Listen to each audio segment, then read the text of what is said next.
Single indicator alerts will spam your phone.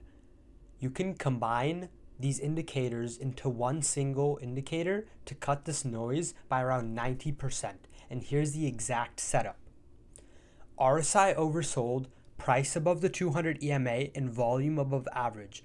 That triple confirms a high probability pullback in, say, an uptrend. You can open a chart and add these three indicators, RSI with default 14 period settings, the 200 EMA, and volume, or you could open the Pine editor and paste the script I wrote. Go to the bottom right and you'll see this. It's the products menu. Click on it, go to Pine editor, and simply copy what's on my screen. This is the triple alert for all the ones I mentioned in one single indicator. Save it and add it to chart.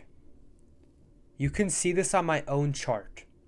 The green triangles are when this occurs.